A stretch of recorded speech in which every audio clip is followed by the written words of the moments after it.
jatuh bener lah Mas. Itu Jatuh. pokoknya di titik terendah saya merasakan ujian itu di situ. Berat lah, Berat, beratnya berat. berat banget. Bukan karena gagal dari IPDN-nya, tapi setelah pada masa gagal itu, itulah ujiannya saya yang alami itu luar biasa. Jadi kita tuh sempat merasa kalau saya ini mungkin salah satu ini ya penyebab saya bisa mencari kebenaran akhirnya. Kalau saya sudah hancur-hancuran seperti ini di dunia, masa saya di akhirat nanti mau hancur-hancuran juga, saya bilang. Iya, Menderita iya. di dunia, masa nanti di akhirat mau menderita juga. Jadi ketika itu sholat asar semuanya kan pada sholat. Sholat ya. Saya sendiri nggak sholat kan di situ. Di belakang. Bukan di belakang, ada di perpustakaan kan dia ada ruangan sendiri Oh, kalau di ruang sendiri. PDN. Oke. Jadi orang di perpustakaan itu semuanya pada pergi sholat, diajakin kalau ke saya, Oke. ayo dek sholat dek, ya kak dulu kan. Mereka masih nggak tahu. belum tahu Oh, dulu. oke. Dulu kan masih punda praja, masih Ya. siap kak, ya kak Oh. gitu kan. Ya itu tadi, dengan hal itu orang tua udah semakin curiga. Ketika Madya Praja dulu, kawan saya juga ada yang ngomong bahwa Ruben telah mualaf gini segala macam. Sempat itu. Jadi Sebelum Mas Ruben ngomong kan? sebelum saya ngomong, jadi Iya. kawan saya itu ngomong duluan malahan. Karena mungkin dia ngelihat penderitaan saya pada waktu itu nggak tega mungkin Nggak ya. tega. Jadi Di lumayan lah gitu. Meskipun mungkin nggak ridho, Iya. tetap nggak ridho itu memang ya. udah suratan kan Suratan, gitu. iya. Yahudi dan Nasoro tidak akan ridho sampai kamu mengikuti agama mereka kan. Betul. Jadi ya yang bisa kita lakukan ya dengan bakti kita. Itu salah satu senjata saya lah. Ketika saya berbakti ke orang tua saya niatkan itu untuk pahala. Iya. Ya itu untuk berbakti kepada orang tua saya itu wajib gitu. Selama bukan dalam perkara yang menggerogoti akidah dan tauhid kita gitu. Dalam hal muamalah sosial, mau ibu saya minta apa tengah malam aja, kalau bisa saya tetap laksanain kalau bisa.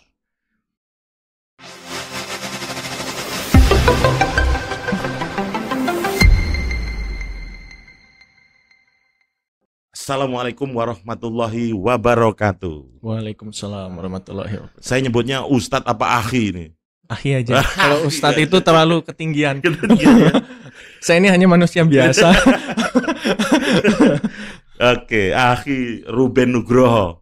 Kalau nama asli kelahirannya siapa, Mas? Ruben Nugroho. Oh, Ruben Nugroho memang. Memang aslinya. Kok nggak ganti nama, Mas? Nah, yang nggak. Kalau ganti nama kan mungkin agak sulit untuk proses administrasinya ya. Administrasi pencatatannya. Pencatatannya. Tapi jadi kok ada nama Islam ada. Kalau nama Islam siapa namanya? Muhammad Alauddin Zuhdi. Muhammad Alauddin Zuhdi itu kurang lebih maknanya seseorang yang terpuji dan memiliki ketinggian dalam ilmu agama. Untuk lebih rincinya mungkin bisa lihat di Google. Itu kapan disematkannya beberapa tahun yang lalu ketika mualaf. Oh, iya. Jadi kita nyari referensi nama, terus kita tanyain ke Ustadz bahwa nama tersebut bagus, insya Allah bawa barokah, ya. Pakai nama itu ya. Kalau sampai hari ini kan Akhi Ruben ini kan masih sangat familiar disebut Ruben gitu ya. Ya, saya agak manggilnya Ruben.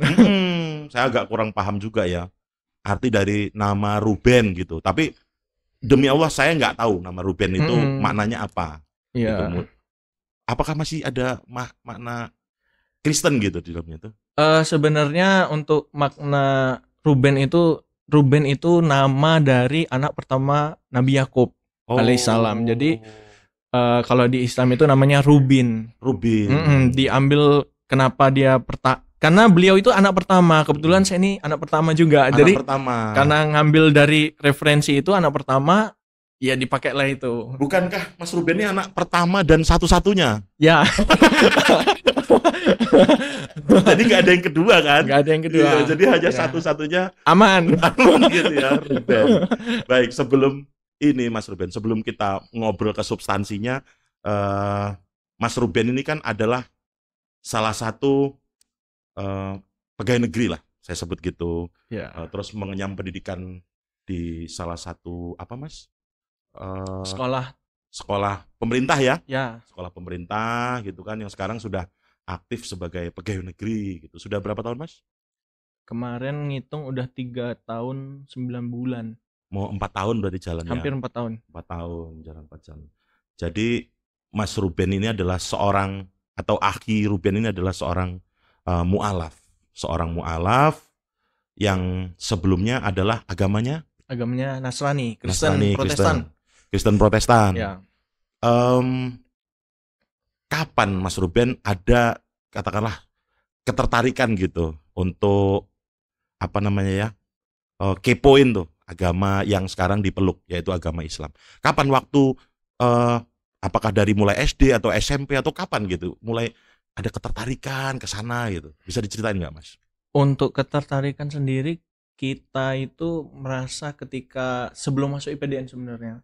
Masih di SMA atau setelah lulus SMA? SMA. Setelah lulus. Kan dulu daftar pertama IPDN gagal, terus di masa daftar pertama gagal ke daftar kedua itu kan udah waktu kurang lebih berapa bulan gitu. Nah, di saat beberapa bulan itulah hidayah Allah itu datang. Jadi bisa dibilang untuk mencari jati diri kebenaran Islam itu di antara agama-agama yang lain itu saya cuma butuh waktu 4 bulan. Itu Allah kasih sesuatu yang luar biasa lah kalau menurut saya. Di saat orang lain mungkin butuh berproses bertahun-tahun, kita alhamdulillah Allah kasih petunjuk itu langsung kayak instan, kayak jalan tol lah gitu. Kayak jalan tol, jadi langsung tus. Justru belajarnya banyak dapat pembelajaran tuh ketika kita justru dikasih gagal. Iya, pada benar. waktu itu. Itu salah satu prinsip hidup juga sekarang. Jadi ketika kita gagal itu berarti belum tentu itu hal yang buruk. Hal yang buruk ya. Pasti ada hikmah yang di balik itu. Ada hikmah di balik itu. Baik. Berarti sebelumnya di bangku sekolah atau SD, SMP, SMA, tentu sekolahnya kalau boleh tahu di mana sih? Kalau dulu SD negeri di Metro. Tugu Bola, ya. Oke. Tugu Bola, SD-nya, SMP-nya SMP 4, SMA-nya Semansa. Dulu. Oh, bukan di sekolahan Kristen gitu? Enggak ya? Bukan. Dulu cuman sempat sekolah Kristen itu di TK BPK Penabur. Oh, TK-nya. Nah, berarti banyak pengetahuan sedikit tentang agama Islam dong pada waktu itu, walaupun pada saat itu Mas Ruben masih memeluk agama Kristen gitu ya. Nah, dari situ mulai pengen tahu gitu kan. Sebenarnya pengen tahu sih enggak, Mas. Jadi dulu itu meskipun saya SD, SMP, SMA di Kristen, di negeri, sekolah negeri, jadi kita tuh tertarik dengan Islam tuh enggak juga gitu loh. Malah dulu mungkin saya agak terlalu ekstrim dengan orang Islam gitu. Jadi ketika saya ngelihat ada tulisan Allah atau mungkin Rasulullah, dulu saya lupa di buku agama yang dibagikan itu kan dulu ada waktu SD kalau nggak salah. Itu sesobek gitu. Dulu sampai ekstrim. Oh, sampai ekstrim. Berarti Mas Ruben ini termasuk di salah satu keluarga yang Kristen taat ya, berarti ya, di keluarga Kristen taat, cuman orang tua nggak terlalu ekstrim sih kalau untuk keluarga besar, karena ada beberapa keluarga besar juga yang mereka mualaf juga, ada yang Islam juga. Tapi mayoritas memang Kristen yang taat. Itu tadi kayak misalnya Pak Desa yang di Bengkulu, ketua pendeta GKSBS Sumbaksel di Bengkulu. Ya, yang di Jawa juga jadi majelis gitu. Jadi memang kultur orang tua itu memang Kristen yang taat, basicnya memang Kristen yang taat. Basicnya memang Kristen yang taat. Baik. Titik terendah Mas Ruben tadi pada saat gagal. Nah, apa? Bisa diceritain nggak? Seperti apa ininya? Kegalauannya pada waktu itu? Kegalauannya itu kita sampai merasa jatuh bener lah, Mas. Itu pokoknya di titik terendah saya merasakan ujian itu di situ. Berat lah, berat banget. Bukan karena gagal dari IPDN-nya, tapi setelah pada masa gagal itulah ujiannya saya yang alami itu luar biasa. Jadi kita tuh sempat merasa kalau saya ini mungkin salah satu ini ya penyebab saya bisa mencari kebenaran akhirnya. Kalau saya sudah hancur-hancuran seperti ini di dunia, masa saya di akhirat nanti mau hancur-hancuran juga, saya bilang. Menderita di dunia, masa nanti di akhirat mau menderita juga. Akhirnya saya punya pemikiran bagaimana caranya harus, kalau dulu ini kembali ke Allah Bapa, saya dulu gimana kembali ke Tuhan gitu. Jadi ya itu tadi, dengan proses itu akhirnya kita mencari kebenaran, kita Mencari bandingin kebenaran, agama itu, kita bandingin. Cari dari agama-agama yang lain Ya, ya. kita sikapnya fair dulu memang Oh. apa ya? Mungkin kan kita terlalu fanatik, kita terlalu Betul. menganggap bahwa ini adalah yang benar. Apapun yang terjadi bahwa agama saya ini benar kan gitu. Itu kan Iya. orang yang fanatik nggak mau Betul. bersikap fair dengan Nggak mau apapun. membuka diri. Tidak mau membuka diri, tidak mau mengetahui kebenaran itu seperti apa kan Iya, gitu. Jadi iya. waktu itu saya fokus hanya ke agama Samawi karena menurut saya selain dari agama Samawi itu kan agama kebudayaan yang diciptakan oleh manusia. Jadi saya meyakini pada waktu itu agama Samawi ini adalah datang dari Allah Subhanahu wa taala. Tetapi ya seiring berjalannya waktu saya belajar, ya akhirnya saya dalamin, saya harus menerima kenyataan pahit itu ternyata. Awalnya kan tetap kita bersikukuh bahwa masa sih agama saya ini selama ini salah seperti itu kan. Ya, tapi alhamdulillah Allah kasih apa ya, satu sikap fairness di dalam hati saya. Jadi ya kalau salah ya salah, benar ya benar. Mau saya bilang benar, kalau ternyata salah ya tetap salah kan gitu. Jadi resiko itu harus kita ambil. Baik. Ketika kita udah mengetahui bahwa ini dengan segala dalil-dalilnya, dengan segala hujah-hujahnya kan, kita kan nggak bersikap fanatik gitu. Jadi kita semua itu berdasarkan dasar, ada dasarnya pertimbangan, kita mengamati perilaku, apa yang sesuai aturan, siapa yang melaksanakannya, siapa yang tidak kan seperti itu. Jadi ya banyak analisa lah pada waktu itu ya. Banyak analisa. Pembenarannya ya. Selama waktu 4 bulan itu 4 agama itu saya pelajari total. Ya, wah, bongkar habis bener. Bongkar habis ini. Pada waktu itu siapa yang dampingin Mas Ruben? Gak ada. Itu bener-bener sendiri beneran. Karena kita posisinya bener-bener down, bener-bener jatuh. Bahkan kepercayaan saya dengan keluarga, dengan kawan-kawan itu hilang gitu loh. Jadi kawan mana lagi yang bisa saya jadikan teman waktu itu? Orang tua mana lagi yang bisa saya percaya? Saking kita tuh jatuh, dikecewakan, itu luar biasa lah waktu itu. Baik. Karena baik. itu. Jadi pada waktu di titik terendah itu, ginilah ya, pada saat di titik terendah itu, Mas Ruben butuh sandaran. Akhi Ruben tuh butuh sandaran lah pada waktu itu. Di mana tempat saya mau bersandar? Nyandar sini ambruk, nyandar sana ambruk gitu kan? Ya, makanya makin mau dicari terus menerus. Kita nggak punya sandaran sama sekali, jadi kita ingat. Jadi hanya kepada Allah aja kita punya sandaran. Makanya saya bilang kehidupan saya di dunia ini sudah sehancur ini gitu loh. Saya merasanya waktu itu. Kehidupan saya di dunia ini sudah sehancur ini, masa saya nanti di akhirat mau hancur juga kan. Itulah makanya saya cari itu tadi. Gimana caranya harus kembali ke Allah Subhanahu wa taala. Waktu itu saya ngomong Allah Bapa.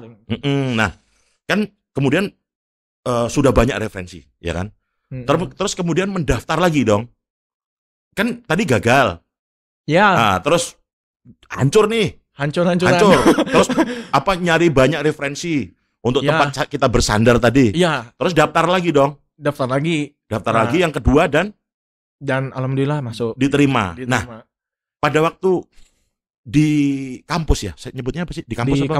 Di kampus. Di situ Mas makin memperdalam dong. Ya, tentunya setelah kita masuk kampus kan kita kan masih karena kan kita masih Kristen posisinya. Jadi kita kan ngikut kegiatan yang Nasrani dulu. Baik.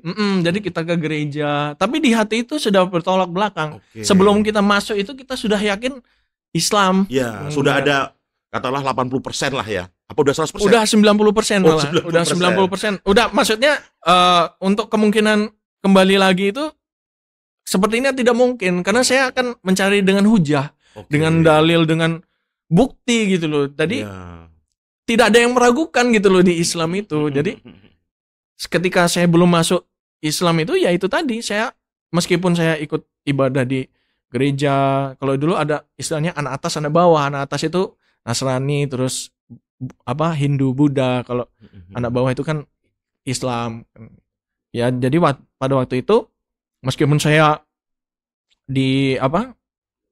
ikut kegiatan orang Nasrani ya. Tapi hati saya itu udah bertolak belakang gitu loh. Jadi katakanlah satu sisi juga banyak mempelajari tentang agama Islam juga gitu kan. Ya, tapi mungkin dulu nggak terlalu dapat kesempatan ya Mas ya. Jadi memang proses nyolong-nyolong gitu ya. bahkan bukan nyolong-nyolong lagi Mas, itu memang nggak ada kesempatan dulu kan. Nah jadi momen mualaf saya itu justru unik lah kalau menurut saya.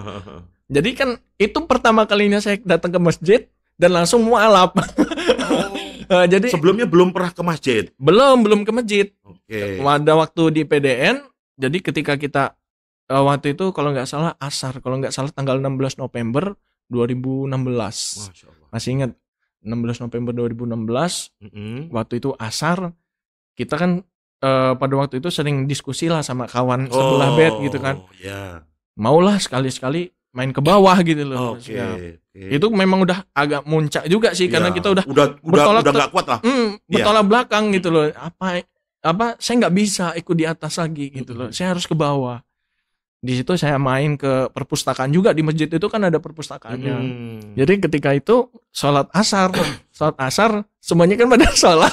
Ya. Saya sendiri nggak sholat kan di situ. Di belakang. Bukan di belakang, ada di perpustakaan kan dia ada ruangan sendiri kalau di PDN. Okay. Jadi orang di perpustakaan itu semuanya pada pergi sholat, diajakin kalau ke saya, ayo dek sholat dek, ya kak dulu kan. Mereka nggak tahu, belum tahu dulu. Dulu kan masih Pundap Raja, masih siap kak, ya kak gitu kan.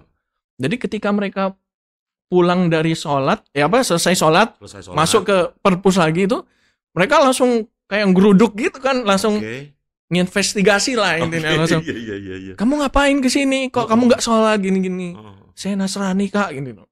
Loh, ngapain kamu kesini kata dia kan? Ya, saya mau belajar, saya bilang gitu. Ya dari situ mulailah geruduk-geruduk. Pokoknya hari itu berjalan cepat lah. Untuk proses kita diyakinkan dengan adalah dulu senior saya dulu dari NTB angkatan 24. Saya lupa namanya beliau. Cuman ya itu salah satu yang membimbing saya dulu. Ketika pada waktu itu setelah asar sampai maghrib, jadi hanya dalam waktu yang singkat beliau meyakinkan saya, dan saya pun berpikir kesempatan ini gak akan datang dua kali. Pertama, yang kedua, ketika kita menyia-nyiakan waktu kita, pada seharusnya kita bisa langsung masuk Islam, setidaknya tiket itu sudah dipegang gitu. Jangan sampai kita mengulur-ngulur waktu, kemudian kita meninggal, ternyata kita belum syahadat gitu. Jadi waktu itu resiko itu harus saya ambil. Apapun yang terjadi, siap atau nggak siap, bagaimanapun respon orang tua saya harus masuk. Itu resiko yang harus dihadapi. Itu ada resiko yang harus kita hadapi. Memang nggak bisa kalau kita masuk Islam terus mau orang tua lancar-lancar aja. Nggak bisa. Ya, ada resiko yang harus diambil gitu ya. Iya, itu ada resiko yang harus diambil. Ya berat. Berat banget. Siapa yang pada waktu itu membimbing syahadat itu? Ada dari senior yang dari NTB tadi. Senior juga angkatan 24 dari NTB, beliau ini. Saya lupa namanya beliau, cuman saya masih ingat kalau mungkin ketemu masih momennya ingat. Momen itu ya. Momen itu. Jadi di perpustakaan digeruduk gitu kan. Nah, itu kan ada sebelah perpustakaan itu kan ada ruang kecil. Jadi mereka tuh mengevakuasi saya ke situ. Oke. Ditanya gitu kan. Wah, kan itu semua nanya, geruduk semua itu kan. Semua dari mana-mana itu senior-senior itu kan. Ya saya diselamatkan di ini secara ada berapa orang lah, 3 orang apa 4 orang waktu itu, sama kawan saya ada dari Kalteng namanya Budi dulu. Saya ingat benar, beliau saksi saya mengucapkan syahadat dulu. Ya itu luar biasa. Berarti viral dong pada waktu itu. Viral banget di PDN. Dari yang di kampus itu ya, laki, viral, ya? Perempuan, muda, madya, ninja, wasana itu semua tahu. Jadi tahu, ya? Apalagi yang Nasrani ya, ketika mereka tahu ada yang mualaf, saya mualaf, kawan saya tuh ya bisa dibilang sifatnya agak kasar gitu. Sikapnya agak kasar. Emosi lah, nggak terima lah ya. Ya nggak terima. Banyak yang bertanya, kenapa kamu gini? Kenapa kamu gitu?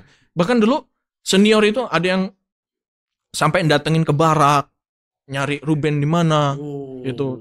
Ada yang minta nomor saya ke senior saya gitu. Tapi untungnya senior saya pada waktu itu banyak yang melindungi saya gitu. Jadi backup juga mereka kan. Jadi ngapain nanyain Ruben katanya. Nggak usah katanya. Nggak usah dikasih gitu. Sampai puncaknya juga di lapangan Mas. Jadi ada dulu senior itu perempuan dari Indonesia Timur, saya kurang paham dari mana. Itu ketika saya di lapangan itu mereka sampai ngampirin gitu Mas. Sampai jadi kamu yang keluar dari ini ya. Kamu siap-siap ya katanya gitu. Itu kayak apa ya? Ya ujian lah. Salah satunya ujian ringan dari orang luar gitu kan, dari orang luar yang nggak terlalu mungkin saya pedulikan lah. Pada waktu itu kan saya hanya peduli ke orang tua saya sebenarnya. Iya. Ya, jadi ya ujiannya banyak lah. Banyak ya, berat Banyak, banget sebenarnya. berat banget. Berat banget. Heeh. Nah, itu kan belum lulus, Mas. Belum, itu masih Belum. muda praja. Masih tinggal Tapi kan satu. sering ada kesempatan untuk pulang dong. Ada kesempatan untuk pulang. Orang tua curiga. Orang tua curiga, sebelumnya juga sebelum saya pengukuhan di PDN itu dulu, jadi adalah HP saya ini dibuka lah sama orang tua saya. Oke. Jadi saya itu ada kirim chat lah dengan saudara saya yang di Garut. Sebenarnya beliau tidak ngajak saya ke Islam. Beliau Islam juga, cuman beliau nggak ngajak saya ke Islam.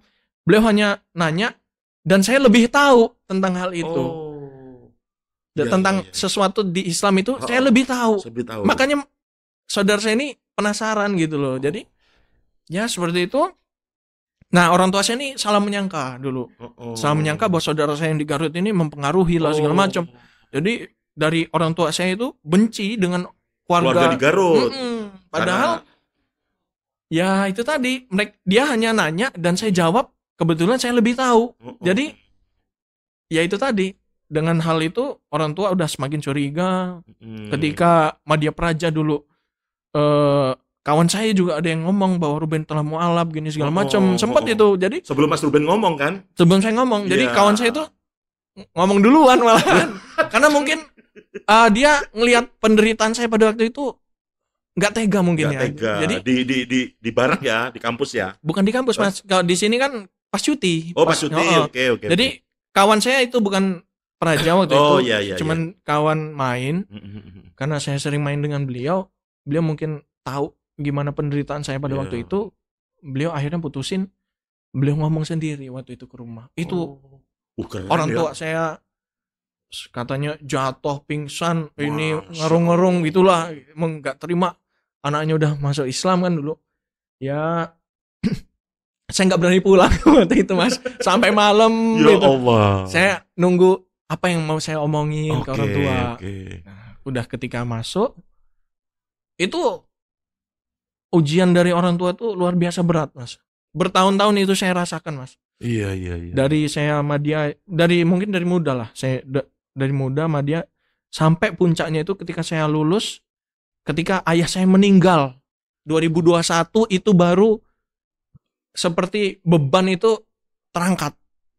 Itu. Jadi selama proses 5 tahun, bayangin 5 tahun saya menderita dengan maksudnya dengan keluarga saya yang mereka selalu kasar gitu, dengan verbal judgement verbal yang luar biasa menyakitkan gitu. Ketika kita hanya membela diri kita itu, kita dianggap kita menceramahi gitu. Padahal kita enggak. Mereka menyerang kita. Kita hanya mempertahankan diri kita. Kita enggak ada menyerang agama mereka, tidak. Tapi itu tadi, mereka retorikanya gini, kamu menceramahi, kamu ini. Wes. Itu yang Kapan Mas Ruben akhirnya ngomong? Akhirnya ngomong itu pada waktu 2020. Sebelum lulus. Setelah lulus. Oh, setelah lulus. Setelah lulus besoknya langsung ngomong. Setelah lulus besoknya langsung ngomong. Lulus kan dijemput Dijemput. dijemput dari BKD provinsi sampai metro. Sampai di Bandar Lampung, terus dipulangin ke metro. Metro terus sehari itu kalau nggak salah Idul Adha tahun 2010 kalau nggak salah. 2020. Itu hari itu saya udah bilang ke orang tua, saya nggak bisa nutupin ini lagi. Ini kepilihan saya gitu. Ini pilihan saya dan ini nggak ada kaitannya dengan saudara saya yang di sana. Ini murni keinginan saya, tidak ada paksaan dari orang lain, tidak ada paksaan dari senior, dari keluarga atau dari siapapun itu. Jadi saya mencari yang benar-benar sendiri. Bahkan orang tua itu karena mereka menyerang terus ya, saya sampai bilang ya sudah, kalau memang nggak percaya saya bisa buktikan dengan kitab mereka. Sini kitab mereka di depan. Mereka dengan kitab mereka sendiri pun takut karena saya sudah tahu isinya gitu loh. Ketika saya mau ngomong ya sudah sini saya buktikan, mereka berdalih apa orang tua saya waktu itu. Akhirnya sampai deal-dealan dengan orang tua pada waktu itu. Kan mereka sempat waktu itu kan kerjanya di BKD Provinsi Lampung. Terus setiap minggu kan hampir pulang. Ketika pulang itu orang tua, kalau di rumah nggak usah sholat katanya gitu. Jangan sholat gitu. Ya kasar, omongannya itu tuh kasar mas. Verbal itu kasar.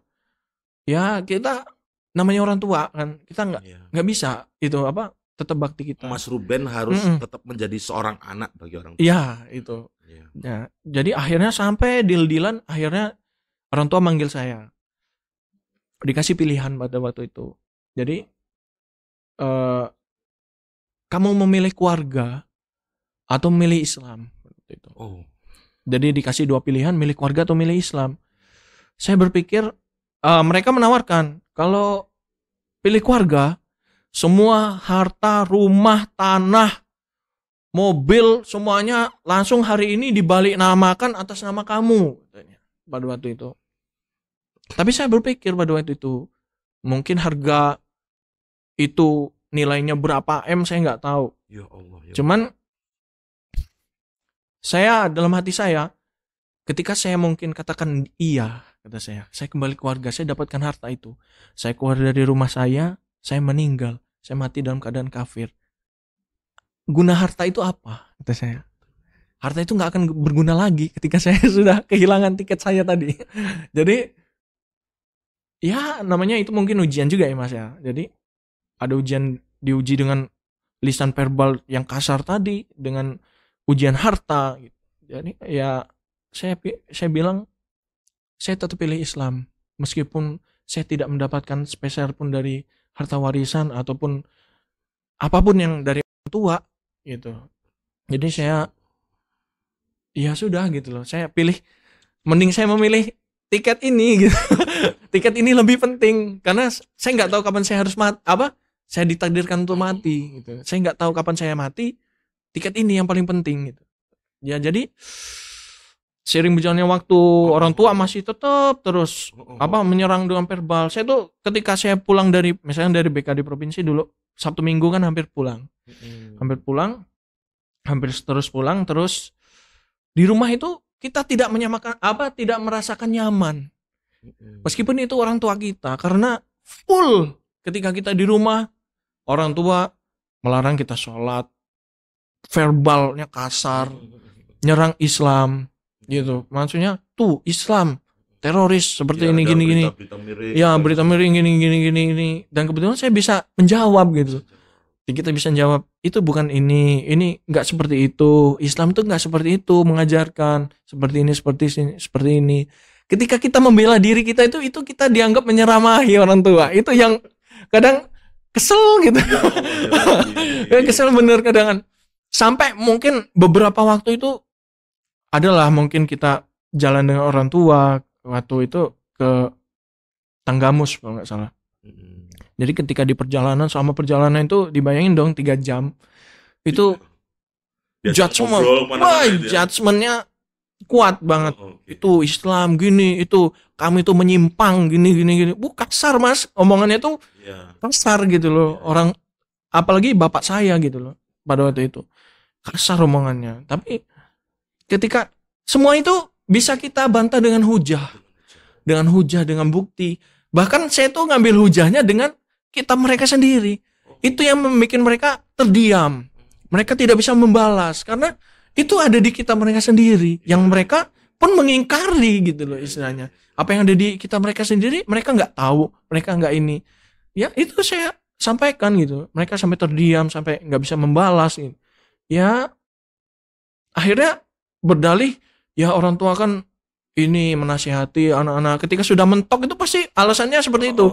Tapi kembali lagi ketika udah tenang, kita kan nggak pernah menyerang mereka gitu loh. Betul. Ya Islam bagi mengajarkannya seperti itu. Toleransi, maksudnya toleransi yang benar itu kan bagimu agamamu, bagiku agamaku. Tidak ada tidak ada pemaksaan. Yang satu kamu harus merayakan Natal. Ini kamu harus gini. Kalau kamu tidak merayakan, kamu ekstrim. Kan nggak seperti itu. Islam itu kan mengajarkan lakum dinukum waliyadin, agamamu agamamu, agamaku agamaku. bagiku agamaku ya seperti ini. Akidah kita pegang, tauhid kita pegang. Itu bukan berarti kita ekstrim. Jadi mungkin ada yang salah persepsi ya, beberapa orang dianggapnya ketika kita tidak merayakan Natal atau tidak merayakan apa yang mungkin hari besar mereka gitu, tidak mengucapkan gitu, itu dianggap ekstrim. Sebenarnya tidak. Itu sebenarnya kita toleransi. Kita agama dia dengan agama dia, agama kita dengan agama kita. Kita juga nggak paksa. Kan? Kita nggak memaksa dia untuk lebaran juga gitu loh. Jadi masing-masing saling menghormati gitu loh. Saling menghormati antara mereka dengan mereka, kita dengan mereka. Selama makhluk sosial kita tetap harus namanya makhluk sosial membantu, kita gitu harus kan? Membantu. Misalkan meskipun tetangga kita Nasrani, ketika mereka dia sedang kesulitan keuangan mungkin, atau mereka butuh diantar ke rumah sakit atau apa, ya kita tetap muamalah kita dalam hal yang sosial itu harus ini gitu loh, harus lebih gitu. Tetapi kalau udah masalah kaitannya dengan akidah, dengan tauhid, itu mohon maaf kita nggak bisa lakum dinukum waliyadin. Itu pun kita menjaga loh, maksudnya mereka dengan agama mereka, kita dengan agama kita kan gitu. Jadi ya itu tadi, mereka tetap, orang tua saya tetap mengatakan saya ekstrim, kamu menyimpang, kamu ekstrim karena tidak mau ini apa, mengucapkan selamat Natal apa segala macam. Padahal itu apa sih, kadang saya sampaikan ke orang tua saya, apa makna dari toleransi itu? Apakah itu, orang tua saya juga nggak bisa jawab waktu itu ketika saya tanyakan apa makna toleransi? Apakah situ dengan agama situ, saya dengan agama saya, ataukah saya apa, situ memaksakan agamanya kepada saya bilang gitu. Jadi ya begitulah ujian saya ketika waktu itu memang luar biasa. Selama 5 tahun saya rasain itu, Mas. Jadi puncaknya itu ketika ayah saya meninggal. Ayah saya meninggal itu mungkin tahun berapa, Mas? 2021 karena COVID. Ya, COVID ya. Jadi meninggal orang tua saya, ayah saya waktu itu ujian itu seperti diangkat. Hikmahnya itu di situ. Mungkin di sisi lain itu adalah musibah, tapi di situ mengandung manfaat yang luar biasa. Masya Allah. Kita sekarang alhamdulillah di rumah bisa sholat. Maksudnya apa? Ketika azan kita bisa sholat di luar, di masjid gitu. Kalau misalkan sholat sunnah bisa di rumah. Ya alhamdulillah bisa baca Al-Quran di rumah. Meskipun orang tua nggak seneng nih ketika kadang mungkin kita baca Al-Qurannya terlalu kuat, atau mungkin mereka mendengar suara notifikasi azan di HP gitu, mereka nggak seneng.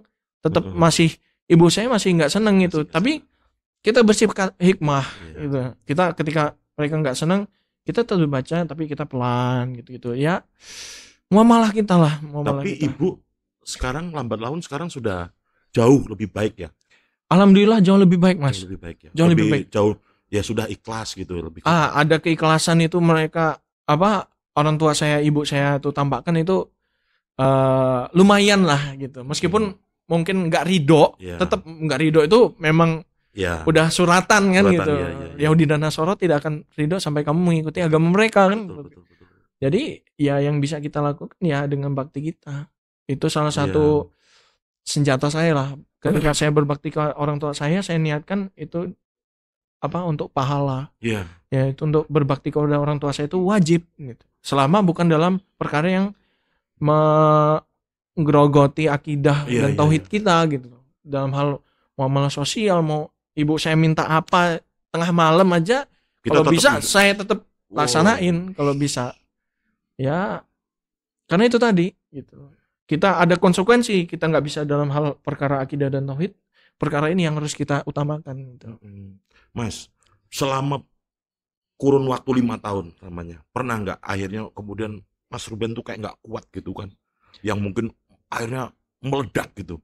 Pernah Mas. Jadi waktu dulu ketika masih pendidikan kan, ketika pendidikan itu kan dulu sholat puasa itu kan gampang. Dulu kan bebas, agak punya kebebasan bebas lah ya. Jadi saya dulu meskipun kampus itu terkenal mengerikan ya. Kampus itu terkenal mengerikan, tapi saya lebih nyaman di kampus dengan suasana mengerikan itu dibandingkan saya di rumah. Ketika di rumah itu benar-benar nightmare lah, benar-benar kayak contohnya, maaf, azan maghrib berkumandang kan seyogyanya Mas Ruben harus sholat keluar gitu kan. Ada di nggak usah gitu atau ditutup pintunya? Dulu dilarang banget Mas. Jadi saya tuh bener-bener mencari waktu untuk sholat itu bener-bener curi-curi dulu. Oh. Bener-bener pinter-pinteran gitu loh. Oh. Sampai kadang subuh dulu junior saya suruh ini saya minta tolong dijemput di depan rumah gitu. Atau sholat subuh misalkan gitu. Iya. Alhamdulillah junior saya banyak membantu saya waktu itu. Ini subuhan mereka ini meskipun mungkin agak terlambat gitu loh. Agak terlambat subuhannya, tapi setidaknya subuh itu kan nggak bisa dilewatkan gitu sih Mas. Baik. Jadi ya itu tadi saya minta tolong ke junior saya menyelamatkan saya lah pada waktu subuh itu. Meskipun nanti sholatnya hampir mendekati terbit, tapi setidaknya saya sholat gitu loh. Itu yang saya jaga. Mas, mungkin pertanyaan pamungkas nih.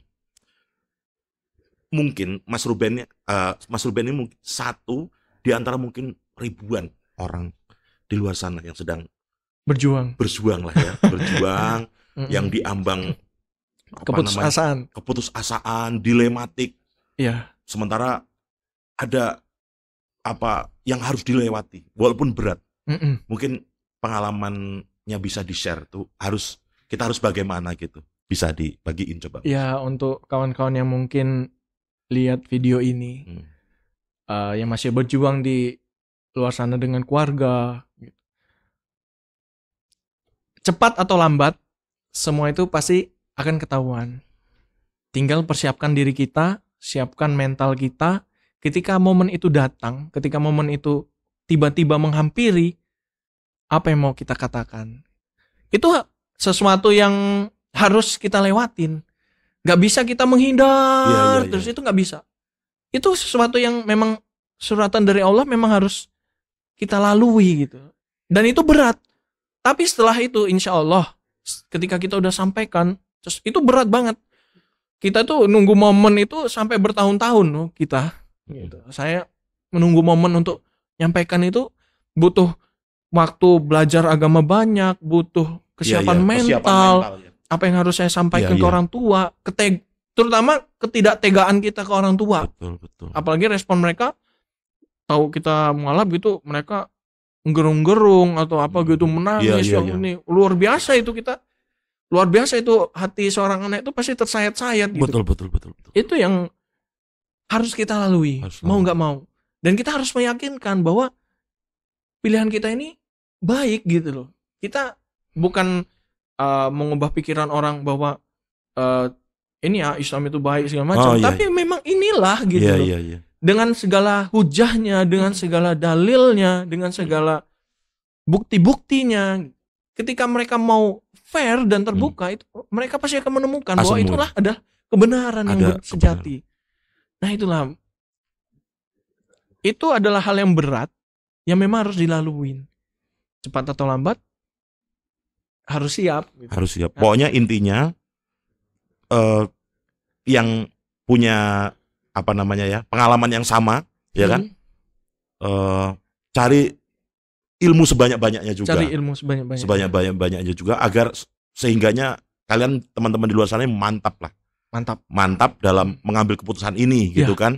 Dan tahu tuh ketika mereka menyerang kita apa yang harus kita sampaikan. Kita tidak menyerang mereka gitu maksudnya. Tapi kita setidaknya ketika mereka menyerang kita bisa membantah. Tidak seperti itu. Islam tidak seperti ini. Dalam Islam diajarkan seperti ini. Baik. Itu kita juga harus punya ilmu yang cukup dalam juga gitu Mas. Jadi karena kan itu butuh dalil, butuh ini. Bagus lagi kalau memang dari agama sebelumnya kita bisa punya hujah tuh dari agama yang sebelumnya bahwa ini kok di agama ini sebenarnya diperintahkan seperti ini dan saya hanya mengikuti ini gitu, tidak bikin agama baru, tidak melenceng kemana-mana. Inilah referensinya, salah satunya adalah di kitab ini kan gitu. Cuman kan mereka kan kebanyakan tidak melaksanakan lagi ajaran yang di sini kan gitu.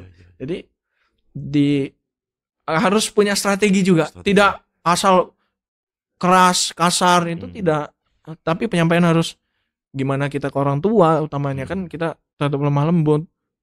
Tapi juga penuh strategi gitu. Jangan gegabah lah.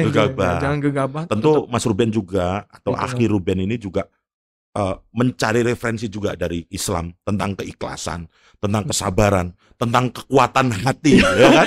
Iya kan gitu, ada dalil-dalil yang memperkuat itu sehingga oke, saya waktunya ngomong tuh. Gitu kan? Oke, saya waktunya untuk ambil keputusan ini. Gitu. Masya Allah. Jazakallah khairan katsir. Matur nuwun. Mas Ruben atas podcast Podo-podo Mas. malam hari ini. Ya, Terima kasih Mas siap. ya. Mudah-mudahan menginspirasi banyak orang nih.